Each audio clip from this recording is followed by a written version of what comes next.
अस्सलाम वालेकुम। आम इंतखाबात, अब लगता यह है कि सुप्रीम कोर्ट ने जो फ़ैसला दिया है उसके बाद इससे आगे पीछे भागना और फ़रार के रास्ते तलाश करना, उसका सिलसिला बंद हो जाएगा। पहले तो बहुत ज़्यादा शुबहात पैदा होते थे, लेकिन सुप्रीम कोर्ट के दो ऑर्डर्स हैं। पहले फ़ैसले के अंदर भी उन्होंने कहा कि पत्थर पर लकीर है, फिर लेकिन जब इलेक्शन कमीशन ने वो ट्रेनिंग सस्पेंड की और लाहौर हाई कोर्ट के उस फैसले ने एक ऐसी सूरत हाल पैदा कर दी जिससे ये लगता था कि शायद ये कोई बड़े प्लान का हिस्सा है, बड़े मंसूबे का हिस्सा है और इंतखाबात में ताख़ीर का पहला ये मरहला होगा। लेकिन सुप्रीम कोर्ट ने उस रास्ते को अब बंद कर दिया, तो 8 फरवरी को इंतखाबात होंगे इंशाल्लाह, उम्मीद यही है। लेकिन 6 हफ्ते या इससे करीब 1.5 माह की दूरी के ऊपर इंतखाबात अगर आपको नज़र आ रहे हो तो मुल्क के अंदर गहमा गहमी बहुत ज़्यादा होनी चाहिए। रोज़ाना जलसे जुलूस होने चाहिए, पॉलिटिकल एक्टिविटी ज़ोरों पर होनी चाहिए, कॉर्नर मीटिंग्स हो रही होनी चाहिए। लेकिन अभी पाकिस्तान के हालात ये हैं कि नवाज़ शरीफ साहब ने एक छोटा सा मुख्तसर सा खिताब किया है, कौम से बराह रास्त खिताब किया है, और PTI वालों ने एक वर्चुअल जलसा किया और वर्चुअल जलसे के ऊपर इंटरनेट पाकिस्तान में बिठा दिया गया। तो इस सूरत हाल के अंदर इंतखाबात कैसे होंगे, ये भी एक सवालिया निशान ही है। पाकिस्तान के अंदर रजिस्टर्ड वोटर्स की जो तादाद है इलेक्शन कमीशन के मुताबिक 12 करोड़ 85 लाख है, और इसमें से 5 करोड़ और 70 लाख से ज़ायद 18 और 35 साल के दरमियान है। ये 35 साल से जो नीचे वाली पॉपुलेशन के वोटर्स हैं, 6.25 करोड़ के करीब। आम ख्याल ये है कि ख़ास तौर पर शहरी इलाकों के अंदर ये बड़ी तादाद में PTI के वोटर्स हैं। तो क्या इन PTI के वोटर्स को या इंटरनेट को बिठा कर हम इंतखाबी अमल को अच्छे तरीके से आगे चला सकते हैं? ये एक सवालिया निशान ही है। एक बेहतर तरीक़ाकार के तहत इंतखाबी अमल को आगे चलने दें और सियासत को सियासी असूलों के मुताबिक चलाएँ, फिर तो बात बनेगी। लेकिन अगर वो तरीक़ाकार अपनाए जाएँ, वो चोर रास्ते ढूंढे जाएँ जिसमें जैसे 2018 में अपनाए गए थे, 2024 में उसका रिपीट करें, तो फिर सवालिया निशान खड़े रहेंगे इंतखाबात के ऊपर भी और इंतखाबी नताइज के ऊपर भी। प्रोग्राम में अपने बाकायदा पैनल की तरफ आने से पहले प्रोग्राम के आगाज़ में लतीफ़ खोसा साहब हमें ज्वाइन कर रहे हैं पाकिस्तान तहरीक इंसाफ से। खोसा को खुशामदीद भी कहता हूँ और आपको मुबारकबाद पेश करता हूँ पाकिस्तान तहरीक इंसाफ ज्वाइन करने पर, और उम्मीद करता हूँ कि आप जेल की हवा नहीं खाएँगे बल्कि आज़ादी के साथ वकालत भी करेंगे और सियासत भी करेंगे। आपकी अपनी क्या एक्सपेक्टेशन है? देखिए नदीम मलिक साहब, आपने बिल्कुल सही इंट्रो में जो बातें की हैं बिल्कुल 100% दुरुस्त हैं। और बदकिस्मती से हमारे मुल्क में जमहूर को जो है उनका हक नहीं दिया जाता है और मनपसंद नताइज की जुस्तजू में हम सब कुछ कर गुजरते हैं कि अपनी मर्जी की हुकूमत जो है उसको नाफिज किया जाए, लाया जाए, सेलेक्ट किया जाए। इलेक्ट का तो खैर दूर की बात है। बदकिस्मती ये है कि हमने सरजमीन बेआइन बना दिया है पाकिस्तान को, और इस मर्तबा जो कुछ है उसकी तो हदें ही सारी अबूर कर दी हैं। लेकिन एक बात तो खुशाइंद है कि कम से कम 8 फरवरी को इलेक्शन तो होने जा रहा है। और जो चीफ जस्टिस काजी फाइज ईसा साहब ने कहा था कि ये पत्थर पर लकीर है, तो पत्थर पर लकीर उन्होंने कम से कम मुंजबित कर दी है। अगरचे एतराज़ात तो हमें यकीनन है कि आप खुद इंतखाबी अखाड़े में उतरेंगे? अभी तक तो नहीं है मेरी। कल परसों इमरान खान से मीटिंग है, तो देखते हैं। मेरा अपना तो कोई इरादा नहीं है। अगर जो पार्टी ने पहले भी मुझे बेनज़ीर भुट्टो ने कहा था कि you are coming in the senate and you are not saying no, क्योंकि मैंने नेशनल असेंबली का इलेक्शन लड़ने से इनकार कर दिया था। और बावजूद कि मैं एक तो मेरी अपनी पेशा वराना जो एज ए लॉयर जितनी मसरूफियात है आपसे भी, और अगर इमरान ने अगर आपको कहा कि आप इंतखाबात लड़ें, तो फिर इंतखाबात के लिए तैयार होंगे आप कौमी असम्बली के लिए? देखें, अगर उन्होंने कहा कि इस तरीके से हमारे उम्मीदवारान की जो है बहुत ज्यादा उनको जो है एक उनके अंदर जोश और वलवला और वो जो खौफ की फिजा है उससे झट जाने का अंदेशा है, और इसलिए आपका लड़ना जरूरी है ताकि उस फिजा को जो है वो साजगार बनाया जा सके PTI के लिए। तो लाहौर पाकिस्तान का दिल है, तो हो सकता है। लेकिन अभी मैं बिल्कुल अगर तो मेरे ऊपर छोड़ा जाए तो मैं लाहौर आपने, अच्छा, इसका मतलब है अगर इमरान ने कहा तो फिर आप लाहौर से इंतखाबात में पाकिस्तान तहरीक इंसाफ के उम्मीदवार होंगे कौमी असम्बली के लिए? देखिए, आपने सही अता किया है। 6 करोड़ पाकिस्तान का जो है यूथ है, जो वो नया वोटर है, वो तो शदाई है खान पर। और वैसे भी आप कोई गैलप पोल में चले जाएं लाहौर में भी, तो ये 80 से 90% जो है पीटीआई का वोटर है यहाँ। तो ये उनकी गलत फहमी, जिले सुबहानी की जो है वो अमीरुल मोमिनीन की गलत फहमी बहुत जल्द दूर हो सर जाएगी। ये 8 फरवरी को ही पता चलेगा, दूध का दूध पानी का पानी होगा। लेकिन एक इलेक्शन कमीशन ऑफ पाकिस्तान के सामने केस है पाकिस्तान तहरीक इंसाफ के इंतखाबात के हवाले से, और आज बैरिस्टर गौहर ने कहा है कि अगर 22 से पहले पहले ये फैसला ना हुआ तो पाकिस्तान तहरीक इंसाफ के अगर इलेक्शन को कालादम करार दे दिया जाता है तो पीटीआई के जो टिकट होल्डर्स हैं वो इंडिपेंडेंट हो जाएंगे, पार्टी इलेक्शन से महरूम हो जाएंगे और पार्टी को बड़ा नुकसान होगा। आपको याद होगा 2018 में सेनेट इलेक्शन में नवाज शरीफ के साथ ऐसे ही किया गया था, उनको सदारत से हटाया गया था तो सेनेटर्स उनके सारे इंडिपेंडेंट हो गए। बाद में जहां दिल आता था इस्टेब्लिशमेंट का उस वक्त वहीं जाके वो वोट डालते थे। तो पीटीआई के साथ भी ये काम हो सकता है। देखिए नदीम मलिक साहब, ये वो जमाना नहीं है। अब सोशल मीडिया बहुत वाइब्रेंट है। देखिए पहले ही बहुत रिपल्शन है आवाम में, पहले ही गम और गुस्सा बहुत ज्यादा जो है। और फिर आप देखिएगा ये 20 महीने तकरीबन हो चले हैं, इसमें पीडीएम की हुकूमत ने जो तबाह हारी की है जो आवाम की, और जो मईशत को तबाही के ध्यान पर लेके जाए, इनके पास तो कोई बयानिया है ही नहीं लोगों के पास जाने का। ये जितना मर्जी कोशिश करें कि जी ये पिछली हुकूमत से हमने इनहेरिट किया है, इसको कोई भाई करने को तैयार नहीं। आपके अगर इलेक्शन कालादम हो गए तो क्या होगा? देखिए इलेक्शन का बल्ले के बगैर इलेक्शन नहीं होगा इस मुल्क में, ये मैं आपको लिखवा लें मुझसे। ना इलेक्शन होगा, और फिर अगर बेयकीनी की कैफियत कोई चाहता है कि पाकिस्तान में फिर वही बेयकीनी की कैफियत रहे, तो फिर वो मुहिब्बे वतन नहीं हो सकता है। कोई मुल्क के बारे में फिर उसकी कोई नहीं सोच रहा। फिर इसका मतलब है वो जाती सेल्फिश हैं कि हमने एक को क्रश करना है, खत्म करना है। लेवल प्लेइंग फील्ड ये है कि अगर नवाज शरीफ साहब नहीं लड़े थे तो इमरान भी ना लड़े। देखें वो लेवल तो हो गई। इमरान खान को पार्टी हेड नहीं रहने दिया तो इमरान खान को भी नहीं रहने दिया। एक स्टेज था जब इसने जनरल परवेज मुशर्रफ ने दोनों लीडरान को बाहर निकाल के दिया था। और आपको याद होगा हमने सारी रात बैठ के 4 पीस बनाई थी, पाकिस्तान पीपल्स पार्टी पार्लियामेंटेरियन, और मखदूम अमीन फहीम को बना दिया था। उनकी हिना को तस्कीन हो गई। और नवाज शरीफ साहब ने जावेद हाशमी को बना दिया। साइकिल से उन्होंने जो है वो ले लिया शेर, और हमने तलवार से ले लिया तीर। अच्छा, और आपका ये जो इशू है, थोड़ा सा मैं पैनल की तरफ भी साथ उनको भी साथ शामिल कर लें। हाफिज़ अब्दुल्ला साहब जेयूआई से और महमूद मौलवी साहब आईपीपी से हमारे साथ है, दोनों को खुशामदीद कहता हूँ। हाफिज़ साहब पहले आप बताइएगा, ये रिपीट हो सकता है 2018 का 2024 में? पहले नवाज शरीफ के साथ हुआ था, उनके सेनेटर्स के साथ हुआ था, इस दफ़ा मुझे लगता है पीटीआई के ऊपर तलवार लटक रही है। अल्लाह करे कि निकल जाए, ना हो ऐसा, लेकिन अभी तक अंदेशा मौजूद है। बिस्मिल्लाहिर्रहमानिर्रहीम। बहुत शुक्रिया नजीम मलिक साहब। लेकिन थोड़ा सा फ़र्क होना चाहिए।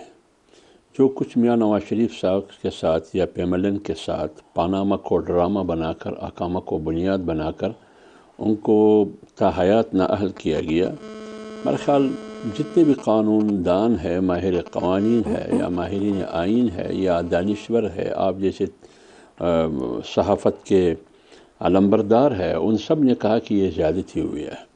लेकिन जो कुछ इमरान ख़ान के साथ हो रहा है वो तो सफ़ेद कागज़ पे लिखा हुआ उनका ओपन केस है कि उन्होंने तोशा खाना से जो कुछ कमाया वो उन्होंने अपने गुशवारों में लिखा ही नहीं है, ज़ाहिर ही नहीं किया। इस वजह से वो नाअहल किया गया। उसी नाअहली के बुनियाद पर पार्टी चेयरमैनशिप से भी हाथ धो बैठा वगैरह वगैरह। तो लिहाजा उसमें और इसमें बहुत बड़ा फ़र्क है। अब अगर कानून उसको रास्ता देता है इलेक्शन करने के लिए बल्ले के निशान समेत, तो बेशक कानून ने रास्ता दिया। अगर कानून उसका रास्ता बंद करना चाहता है और कानून रुकावट है तो उधर रास्ता खोलना वो न मेरा काम है, न आपका काम है। वो सरदार लतीफ़ कोसा जैसे कानूनी माहिरीन का काम है। वो कैसे रास्ता दे सकते हैं, बल्ले के निशान को कैसे बरकरार रख सकते हैं, इलेक्शन में कैसे जा सकते हैं, कैसे इमरान ख़ान की वो जो पुराना वक़ार और दबदबा रोब उसको बहाल कर सकता है। ये तो इनकी महारत और इनकी कमाल होगी। लेकिन इसको कंपेयर करना मियाँ नवाज शरीफ साहब के केसेस से मेरे ख़्याल में ये मुनासिब नहीं है। अगरचे मैं पेमलन का नुमाइंदा नहीं हूँ, लेकिन अगर हम गैर जानिबदाराना तज्ज़िये के रोशनी में देखें तो इनकी और मियाँ नवाज शरीफ साहब के केसेस में ज़मीन आसमान का फ़र्क है। महमूद मौलवी साहब, आईपीपी अगर बल्ले के निशान से महरूम हो जाती है और उनको ओपन फील्ड नहीं मिलने वाली इंतखाबात में, आज़ादी के साथ कैंपेन करें, जलसे जुलूस करें, कोई ऐसी तवक्को एटलीस्ट मुझे अभी तक नहीं है, बल्कि अंदेशा यह है कि इनके ऊपर मज़ीद सख्ती हो सकती है। तो ऐसे इंतखाबात के नताइज के ऊपर सवालात नहीं उठेंगे? देखिए, ये तो आप सही कह रहे हैं, मतलब मैं तो कहूँगा कि ओपन फील्ड देना चाहिए और उनको भी इलेक्शन लड़ने देना चाहिए। अब जहाँ तक कि जी बल्ले का निशान मिलना चाहिए या नहीं मिलना चाहिए, वो तो मैं कहूँगा इलेक्शन कमीशन जो फैसला करेगी। देखिए ना, कानून के दायरे में अगर वो फैसला करते हैं कि जी इसमें इलेक्शंस नहीं हुए और ये बल्ले का निशान नहीं मिलना चाहिए, तो इंडिपेंडेंट लड़ सकते हैं, इसमें कोई कबात नहीं है। देखिए, पीपल्स पार्टी के साथ भी ये हुआ था, पीपल्स पार्टी ने दूसरी पार्टी तैयार करके कर लिया था। तो अगर वो देखें इलेक्शन में जो है लड़ना, मैं कहूँगा ज़रूरी है, उनको फील्ड देना चाहिए। सर, अभी पीटीआई दूसरी पीटीआई नहीं तैयार कर सकेगी, उसके आगे कोई पीटीआई के आगे पी लगा दें और वो नई पार्टी हो जाए, उसके लिए इनके पास टाइम नहीं है, क्योंकि नॉमिनेशन पेपर्स फाइल करने की तारीख ख़त्म हो जाएगी रवा हफ्ते, और उसके बाद इनको इंडिपेंडेंट के तौर पर ही जाना पड़ेगा पार्टी टिकट के बगैर। और उनके अक्सरियत के साथ जो कुछ होगा आपको पता ही है, आधे नून में जाएंगे, आधे पीपल्स पार्टी में जाएंगे, आधे आईपीपी में जाएंगे, पीटीआई के साथ बहुत थोड़े बचेंगे। देखिए, अब ये तो मैं कहूँगा कि बदकिस्मती ये है कि ये जो स्टैंड होना नहीं चाहिए था। पीटीआई एक बहुत अच्छी पार्टी थी जिसका सत्यानाश किया, और कुछ लोगों के कहने के ऊपर, देखिए ना, कोई भी पार्टी अगर फौज के और अपने जो बैकबोन है उनको डैमेज करने की कोशिश करे और फौज के अगेंस्ट नैरेटिव बनावे और मुल्क के असासों को डैमेज करने की बात करे, तो बदकिस्मती से कुछ ऐसा ही होता है। इस पर मैं क्या कह सकता हूँ। देखिए ना, ये जो है लतीफ़ खोसा साहब, ये जो महमूद मौलवी साहब बात कर रहे हैं, 9 मई के ऊपर जो कुछ हो गया था वो काबिल मज़म्मत है। आपकी पार्टी को उसके ऊपर ज़रा एक ताकतवर पोजीशन लेकर अपनी फासला करना चाहिए था, ख़ुद को 9 मई से मज़म्मत करते और कॉन्फिडेंस बिल्डिंग करते फ़ौज की जो मौजूदा क़यादत है, क्योंकि लगता यह है कि आप एक हरीफ के तौर पर नज़र आते हैं एक दूसरे को। ये सिचुएशन बहुत अच्छी नहीं है सियासत के लिए, पाकिस्तान के लिए भी अच्छी नहीं है। तो आपको कॉन्फिडेंस बिल्डिंग करनी चाहिए थी और ख़ुद को 9 मई से फासला कर लेना चाहिए था। देखिए मलिक साहब, मुझे दोनों हजरात के बातों पे हैरत भी हो रही है और अफसोस भी हो रहा है। एक बात तो ये वाकई नवाज शरीफ के साथ नहीं मिलाया जा सकता। नवाज शरीफ ने जिस तरह धरती माँ को लूटने का रिकॉर्ड कायम किया है ना, वो मैं उसका इसलिए भी शवायद से कह सकता हूँ क्योंकि पानामा लीग के जब कमेटी बनी थी तो मैं उसका इंचार्ज था, मेरे साथ रजा रबानी था, एतजाज आसम था, फारूक नायक था। और आप कह रहे हैं कि नवाज शरीफ ने पाकिस्तान को लूटने का रिकॉर्ड कायम किया है, वो रिकॉर्ड पे थोड़ी रोशनी डालिए। सुन लीजिए, 6 ऑफशोर कंपनीज, शेल कंपनीज बनाई गई और पानामा लीग कोई हमारी एजेंसीज का बनाया हुआ नहीं था, ये दुनिया के इन्वेस्टिगेटिव जर्नलिस्ट थे जिन्होंने बनाया था। इसी तरह ब्रॉडशीट एक जो एसेट डिटेक्शन कंपनी थी दुनिया की, वो जो वर्जीनिया आइलैंड में बेस्ड थी, उसने भी उसको हुकूमत पाकिस्तान और नैब ने एंगेज किया था, उन्होंने भी डिसाइफर किया, अनअर्थ किया। और फिर इसी तरह जब JIT बनी 10 वॉल्यूम्स आए, जरा उनके सारों का अहाता कर लीजिएगा। उस वक्त अरशद शरीफ साहब भी काफी फाल और फंक्शनल होते थे, मरहूम आपके जर्नलिस्ट। वो जो हमने रिकॉर्ड देखा और हमने जो है पेश किया, प्रेजेंट किया सुप्रीम कोर्ट में, ये तो एक और बात है कि उन्होंने एक साइड इशू लेकर उस पर उन्होंने डिस्क्वालीफाई किया फॉर लाइफ, लेकिन असल जो उनकी करप्शन की जो दास्तानें हैं वो अल-अमान, जिस तरह से एक 1 हाइड पार्क खरीदा गया, अब रिसेंटली 15 अरब का जो है हसन नवाज शरीफ साहब ने, जो इनके फर्जंद अर्जमान है, 15 अरब का लिया और 50 अरब का अभी रिसेंटली उन्होंने मलिक रियाज साहब को लतीफ़ खोसा साहब, पनामा पेपर्स के ऊपर हमें तकरीबन वो सारी लिस्टें नज़बानी याद हो गई हैं कि नीलसन और नेस्कॉल कंपनी बनाई और कैसे लिए, लेकिन सुप्रीम कोर्ट हमारी इतनी बहादुर निकली और JIT की इतनी ज़बरदस्त तहकीकात थी कि उन अपार्टमेंट्स में एवन फील्ड में आज भी नवाज शरीफ रहता है, लेकिन नवाज शरीफ की डिस्क्वालिफिकेशन इकामा की बुनियाद पे हुई थी। तो एक बात तो आपको यहाँ कहनी चाहिए कि इनके पास कुछ एविडेंस नहीं थी, खाली हेयर से के ऊपर अगर आप कहते रहें तो उसके ऊपर सज़ा नहीं होगी। तो आपने तो सजा तो 2 केस में हुई, मलिक साहब न करें। अरशद मलिक की वीडियोस के बाद उसमें आप समझते हैं वकील के तौर पर उनमें जान रह जाती है। अरशद मलिक की वीडियो एक एविडेंस है कि कैसे सजा हुई। यार for God sake have mercy, कभी देखें तो सही ना करा। लेकिन जब आप राइट साइड पे आ जाते हो तो आप पवित्र हो जाते हो, जब आप रॉन्ग साइड पे जाते हो तो फिर इस तरह, ये बड़ा जुल्म है। लेकिन उसमें इतनी शवाहिद है मौजूद है। मुझे जरा हुदैबिया पेपर मिल्स का, जरा इसहाक डार साहब का कन्फेशनल स्टेटमेंट को जरा देख लीजिएगा। मैं तारिक चौधरी साहब हैं, अपनी पार्टी को खुद से डिफेंड करेंगे, अब ज्वाइन कर चुके हैं। मैं तारिक साहब आपको खुश आमदीद कहता हूँ। आप बताइए, लतीफ़ खोसा साहब ने लंबी आपकी करप्शन की दास्तान बताई है, उनका धरती माँ को लूटने का इनका एक अपना रिकॉर्ड है। बिस्मिल्लाहिर्रहमानिर्रहीम। खोसा साहब, मेरा ख्याल है आप बताएंगे या खुद भी बता देंगे कि शायद पीटीआई ज्वाइन कर चुके हैं जी। लाहौर से उनके कौमी असम्बली के इलेक्शन के उम्मीदवार हो सकते हैं। जी बिल्कुल नहीं, मैं उन्हें मुबारकबाद देता हूँ। और ज़ाहिर है आप जो पीटीआई उन्होंने ज्वाइन की है तो पीटीआई का कुछ तो उन्होंने रंग रूप लेना है। ये उसी का सारा जवाब देना जी पहले, ये उसी का सारा शाखसाना है जो वो सारी गुफ्तगू फरमा रहे हैं। गुजारिश ये है जी कि पहली बात खोसा साहब ने जो फरमाई, मैं बड़ा उनका एहतराम है कि सुप्रीम कोर्ट के पास जो है वो JIT और वॉल्यूम 10 और सारे हमने पढ़े और बड़ा इनके लगा के पढ़ते रहे हम वो सारा कुछ। अगर सुप्रीम कोर्ट के पास ये सारे सबूत मौजूद थे तो क्या सुप्रीम कोर्ट का दिमाग ख़राब था? वह पागल बैठे हुए थे कि उन्होंने मियां नवाज शरीफ साहब को अकामा की बुनियाद पे, जिसका मतलब ये है कि नवाज शरीफ के पासपोर्ट पे वीज़ा लगा हुआ है दुबई का रेजिडेंट, उस बुनियाद पे उसको डिस्क्वालीफाई करना था, पक्का काम करना था ना। तो फिर उस सबूत अगर मौजूद होते तो उसकी बुनियाद के ऊपर मियाँ साहब को डिस्क्वालीफाई किया जाता। ब्रॉडशीट जो है उनकी जितनी रिपोर्टें बाद में आई हैं, वो जो उन्होंने पैसे क्लेम किए हैं वो तो अपनी उन्होंने गवर्नमेंट ऑफ पाकिस्तान से मजदूरी ले ली, लेकिन क्या वहाँ से मियां नवाज शरीफ साहब के खिलाफ कोई सबूत लेके आए हैं? ज़ीरो, एक सबूत वो आज तक नहीं लेके आए। तीसरी बात ये है जी कि उन्होंने फरमाया कि क्या पनामा जो है वो बैनुल-अक़वामी, वैसे तारिक साहब सारी तहकीकात के बाद फिर क्या साबित हुआ कि नवाज शरीफ के नहीं है? मैं अभी आता हूँ, ये 3-4 पॉइंट अल्टीमेटली क्या साबित हुआ कि आ जाते हैं। फरमाया गया जनाब के जो पनामा है बैनुल-अक़वामी एजेंसीज थी, ये उनका था सारा इन्वेस्टिगेशंस। पनामा में नवाज शरीफ का नाम है? बिल्कुल भी नहीं है। Nawaz Sharif was a victim of all these activities और वो सारा कुछ जो हुआ। उसके बाद जनाब मैं आपको अर्ज़ करूँगा कि काश के खोसा साहब, पनामा पेपर्स ने कहा कि ये जो प्रॉपर्टीज हैं नवाज शरीफ इनसे अपने बच्चों के जरिए पहले जो इस्लामाबाद हाई कोर्ट ने एक्विटल की है, बरी की है मियां मोहम्मद नवाज शरीफ साहब को, उस दिन अदालत में मौजूद होते।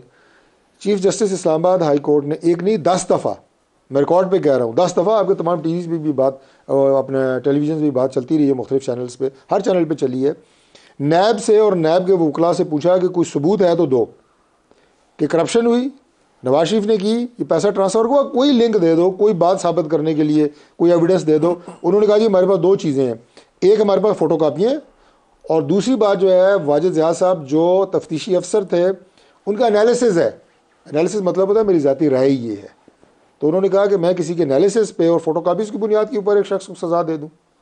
एंड दे वर स्पीचलेस, उनके पास कोई बात ही नहीं थी। सर जब सुप्रीम कोर्ट सजा दे रही थी ना उस वक्त भी सारे स्पीचलेस थे। मसला ये है कि जब किसी को आपने फंदा डालना होता है ना गले में, उस वक्त सारे सबूत सही लगते हैं, जब आपने छोड़ना होता है सब सारे सबूत गलत लगते हैं। मैं अदालतों के हवाले से बात नहीं कर सकता, अदालतों ने ये काम किया, अदालतों ने किया है ना, मैं आपको ये अर्ज कर रहा हूँ। लेकिन हाफिज साहब अदालतों के पास उस वक्त भी अगर कुछ होता तो पनामा की बुनियाद पर सजा होती। हाफिज साहब ये 9 मई is going to be a major factor in the forthcoming elections। ये 9 मई ने बहुत से लोगों के ऊपर बोझ रहना है, उससे उनकी फरार मुमकिन नहीं है। आपको क्या नज़र आता है?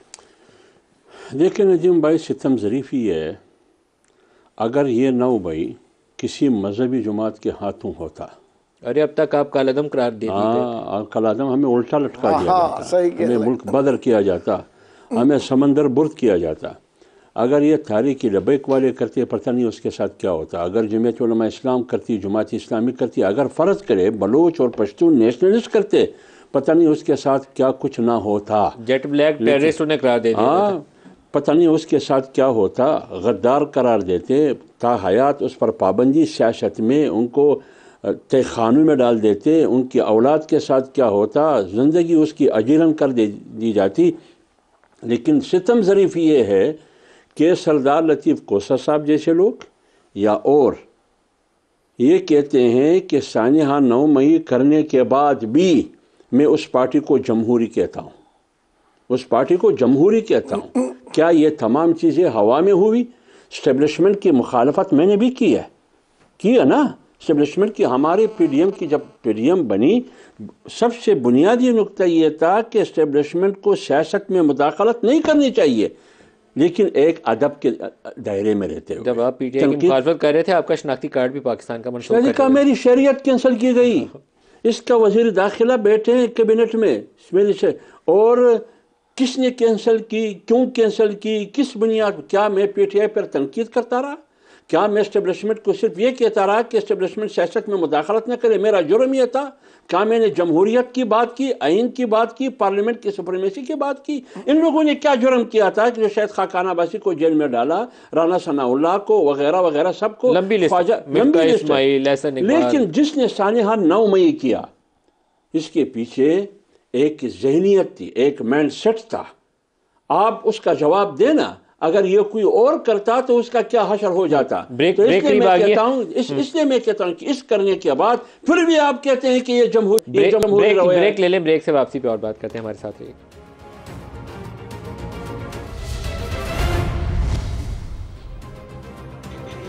प्रोग्राम में दोबारा खुशामदीद कहते हैं। महमूद मौलवी साहब, इमरान खान के ऊपर साइफर वाला मुकदमा है, जिसकी सज़ा की नोयत बड़ी शदीद नोयत की आइन के अंदर और कानून के अंदर लिखी हुई है, और ये इंतखाबात से पहले 8 फरवरी से पहले इन्होंने अपने हतमी नतीजे के करीब पहुंच जाना है।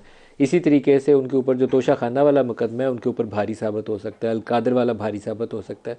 पीटीआई के इलेक्शन का मामला इलेक्शन कमीशन के पास पड़ा हुआ है, ये भी नहीं मालूम कि उनको सिंबल भी मिलता है तो नहीं मिलता। ये 8 फरवरी थोड़ा सा मुझे सम टाइम तो देख के लगता है कि हमारे लिए मसाइल का आगाज़ ना बन जाए, नए मसाइल का आगाज़ ना बन जाए। बजाय ये कि नुक्ता इख्तिताम हो, इंतखाबी अमल हो, मुस्तहकम सियासी हुकूमत बने, उसकी बजाय कोई हम ऐसे खलफशार का शिकार हो जाए कि जो हमें और ज़्यादा अदम इस्तेहकाम के करीब ले जाए। देखें, 8 फरवरी को अल्लाह करे इलेक्शन खुशनुबी से हो जाए, और अगर ये चीज़ें और मज़ीद बिगड़ती गई और पॉलिटिकल सिनेरियो जो है मज़ीद ख़राब हुआ, तो इसमें कोई दो राय नहीं है कि third force has to enter. They will have no choice.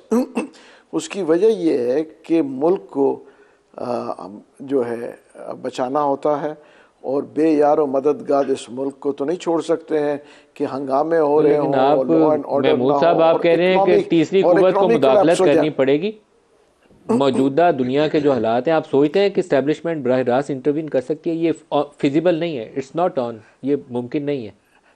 नहीं पकड़, ठीक है, बट एक बार मैं बताऊं, देन पॉलिटिकल पार्टीज उनको बैठ के अपने सर जोड़ के कोई फैसला करना चाहिए, एक टेबल पे बैठ जाएं कि जी इलेक्शंस ऐसे होंगे और उसके बाद हम इंतखाबात को ऐसे एक्सेप्ट करेंगे।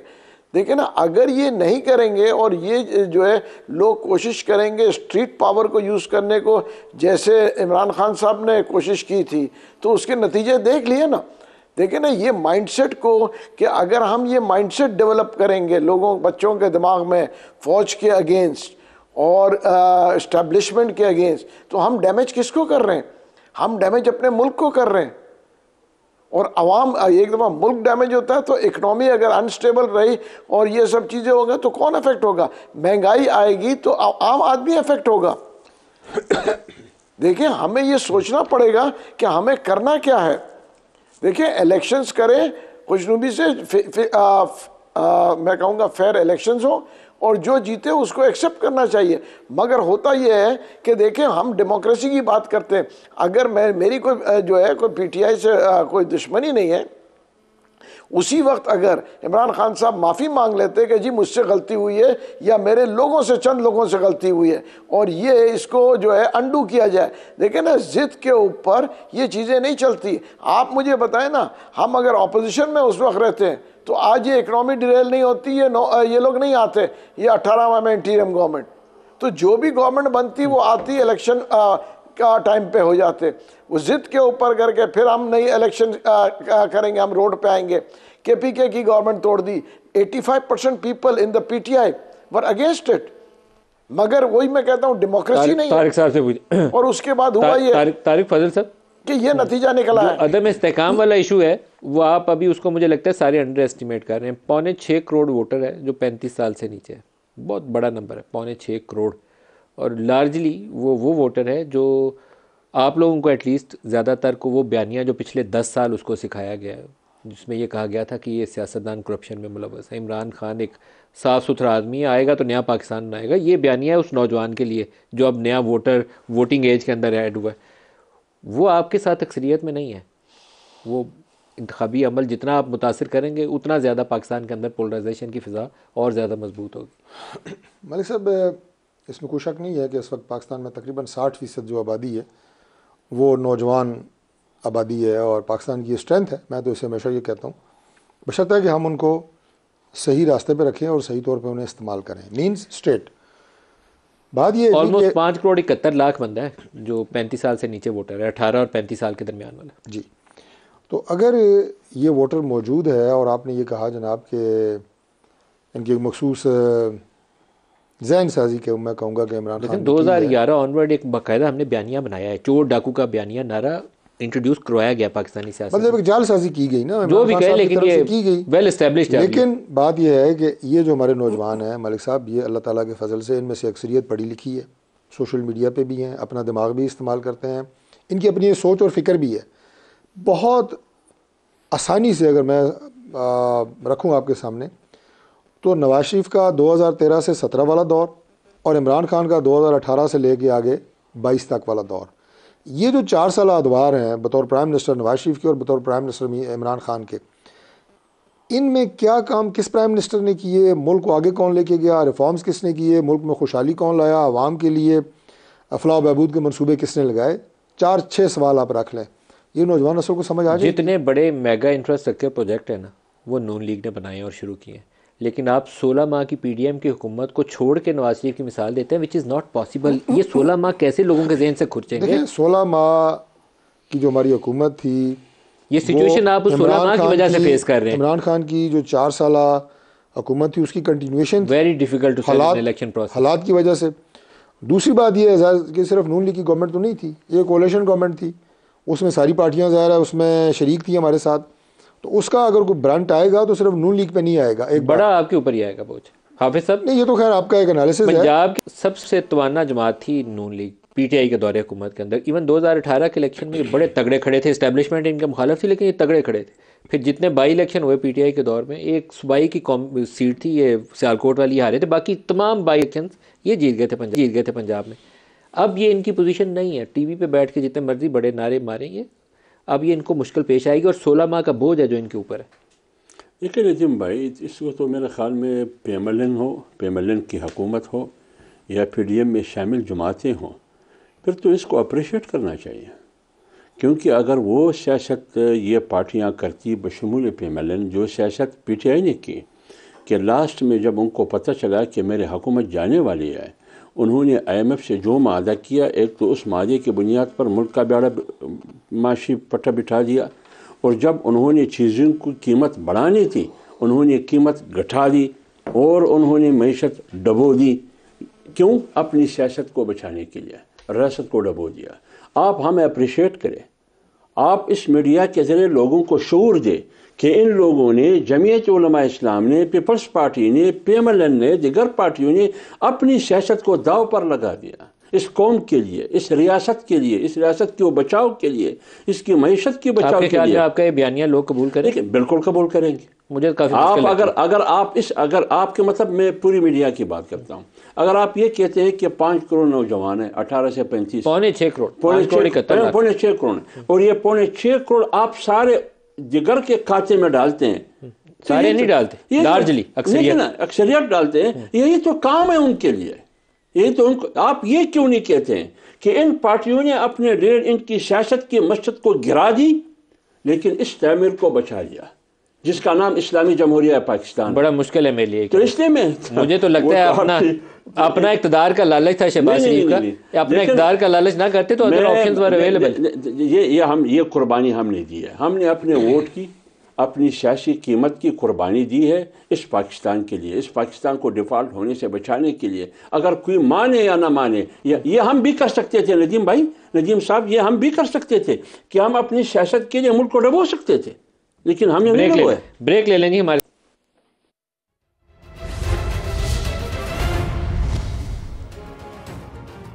प्रोग्राम में दोबारा खुशामदीद कहते हैं। नवंबर के महीने के जो अदादो शुमार हमारे सामने नज़र आते हैं उसमें करंट अकाउंट डेफिसिट जो है वो डेफिसिट की बजाय छोटा सा 8-9 मिलियन डॉलर का सरप्लस में है। सरप्लस इसलिए नहीं है कि पाकिस्तान से एक्सपोर्ट्स में बेपनाह इजाफा हो गया या इन्वेस्टमेंट बहुत आ गई है, बल्कि हमने इंपोर्ट्स को अच्छे से दबा के रखा हुआ है। ये इकॉनमी की ग्रोथ के हवाले से, ओवरऑल इकनॉमिक एक्टिविटी के हवाले से अगर देखें तो हमें करना यही चाहिए, लेकिन क्या बहुत खुश आएंगे? बहुत खुश आएंगे नहीं है। हमारे पास डॉलर नहीं है और हम दुनिया के आगे भिखारियों की तरह हाथ फैला खड़े हैं कि हम डिफ़ॉल्ट से बच जाएं। इसलिए आपको करंट अकाउंट को अपना बिल्कुल ज़ीरो के करीब रखना है। लेकिन इस सूरत हाल में हम लोगों को ये वादा नहीं कर सकते कि उसको अगले साल 2 साल के अंदर उसको नई जॉब्स देंगे, नहीं दे सकते, झूठ होगा ये बोलना। 22% के ऊपर पॉलिसी रेट है, उसको जब तक गिरा के हम 9-10% पर नहीं ले जाते, हम ये भी नहीं उनको तसल्ली दे सकते कि इन्फ्लेशन नीचे आ जाएगी। तो इसलिए कुछ ना कुछ ऐसा करना पड़ेगा कि आप लोगों को यकीन दिला सकें। लास्ट सेगमेंट है महमूद मौलवी साहब, क्या मौजूदा सूरत ये सियासी जमातें इंतखाबात के ज़रिए कुछ ऐसा कर सकती हैं कि ये जो बड़े चैलेंजेस हैं पाकिस्तान में, बेरोज़गारी, महंगाई, इकनॉमिक अपॉर्चुनिटीज़ नापैद हो गई हैं, उसकी रिवाइवल की तरफ हमें ले जाए? देखिए, मेरे ख्याल से करनी चाहिए। और कोई भी पॉलिटिकल पार्टी जो है ये सोचे अगर मिल के करे तो बहुत अच्छा है, क्योंकि सिंगल हैंडेडली नहीं कर पाएगी। इसीलिए मैं कह रहा हूँ ना कि ये एक नेशनल गवर्नमेंट बनेगी। उसकी वजह कि क्राइसिस बहुत ज़्यादा है और जब तक देखें इंटरेस्ट रेट को कम नहीं लेके आएंगे तो इंडस्ट्री नहीं लगेगी, इंडस्ट्री नहीं लगेगी तो जो है अनएम्प्लॉयमेंट होगी।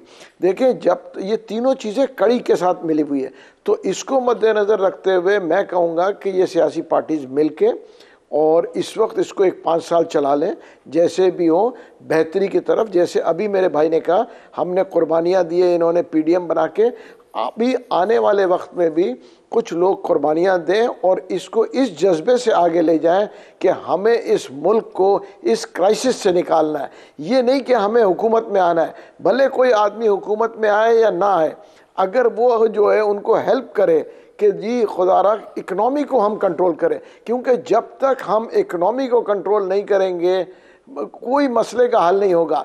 न जो है लोगों की ज़िंदगियों में कुछ आसानी पैदा करेंगे। तारिक साहब, आपसे भी इसके ऊपर छोटा सा कमेंट मिल जाए। लोगों की ज़िंदगियों में कुछ आसानी पैदा करने के लिए सियासी जमातें सर जोड़ें, अपने मंशूर का हिस्सा बनाएं, फिर शायद कोई रास्ता मिल जाए। देखिए जी, हमारी तो मलिक साहब शुरू से भी ये कोशिश भी रही है, नज़रिया भी रहा है, सोच भी यही रही है कि पाकिस्तान को अगर कोई एक जमात समझती है कि मैं अकेला ये सारे मसाइल हल कर सकती हूँ तो मुश्किल है।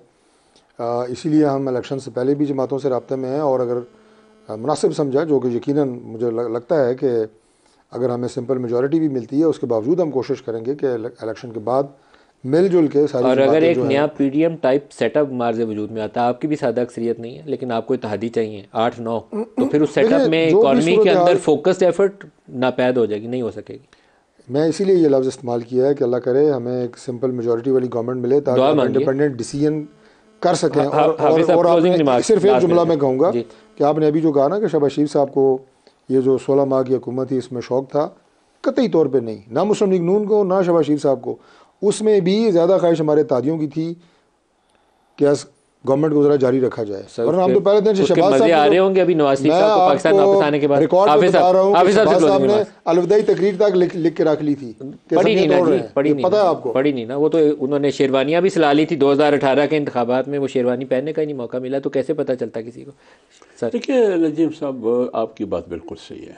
अगर हमने इस मुल्क को मुस्तहकम बनाना है, 2 चीज़ों की बुनियादी ज़रूरत है और इसके लिए सिर्फ जो इक़्तिदार में जो पार्टियाँ हैं उनकी ज़िम्मेदारी नहीं, उनकी ज़िम्मेदारी बनती हैं, दीगर इदारों की भी ज़िम्मेदारी बनती है।